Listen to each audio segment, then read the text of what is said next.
qaybtii 3 juz ku tartamaysay qaybtii 5 juz ku tartamaysay iyo qaybtii 10 juz ku tartamaysay saddexda arday ugu horeyso kaalinta koobaad labaad iyo saddexaad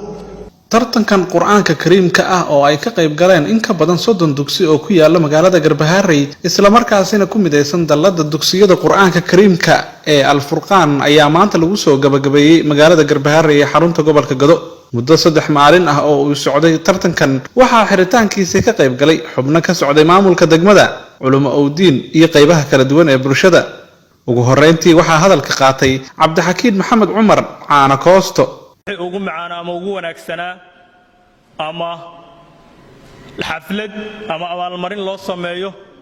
ama xaflad inta la soo imaado lagu weyneeyo ay bulsho kulankeeda soo imaado waxyaalihii jiri jiray wax ka weyn lana weyneeyo quraanka kariimka ah maantana la isugu yimid dhammaan iyo dadkii intaan soo gaarsiiyay in maanta quraanka kariimka aan dal weyneeyay bulshada soo imaado loona sameeyo weyneyn iyo abaalmarino ardayda ku soo tartantay quraanka oo wax Ilaahay lagu xamdiyo alxamdulillah tartanka dugsiyaashii ka soo qayb galay waxay ahaayeen dhammaan dugsiyaasha degmada Garbaharey ay ahaayeen tartanka waxa lagu tartamahayay 3 qaybood oo quraanka kamid ah ardada qayb kamid ah waxay ku tartamahayeen 3 juz qayb kamid ahna waxay ku tartamahayeen 5 juz qayb kamid ahna waxay ku tartamahayeen 10 juz ay ku tartamahayeen tartanka waxa uu qabsoomay 2 jeer ayuu qabsoomay qaybtii koobaad ardadii u fadhiisatay waxay ahaayeen 122 arday ay ahaayeen qof walba oo maanta meeshaan joogo wuxuu joogaa meel la imaado meeshii ugu qiimaha badnayd wuxuuna u joogaa wax loo imaado wixii ugu qiimaha badnaa kalaamka Ilaahay oo la weyneynay ayuu u yimid qof walba marka kulamada laga qayb galo kulanka ugu qiimaha badan waaye quraanka Ilaahay subxaanahu wa ta'ala uu noo soo dejiyay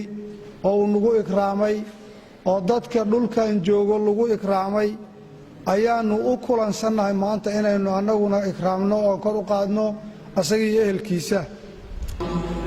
waxaan u mahad celinaynaa abaabulayaashii tartankan meel kasta oo ay joogaan dal iyo dibadba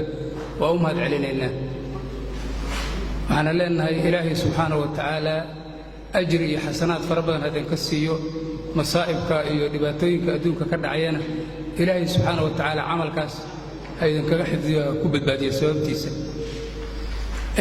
sida aad u bilowdeenna wada baan leenahay insha Allah ta'ala kasii wadaan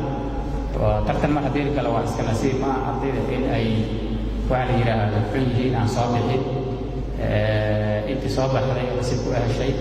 sanadka soo socda laga yaabo in kale ay nasiib kala u helaan dadaalkay ku xirantahay insha Allah say u dadaalaan aan filayaa in bilowga yahay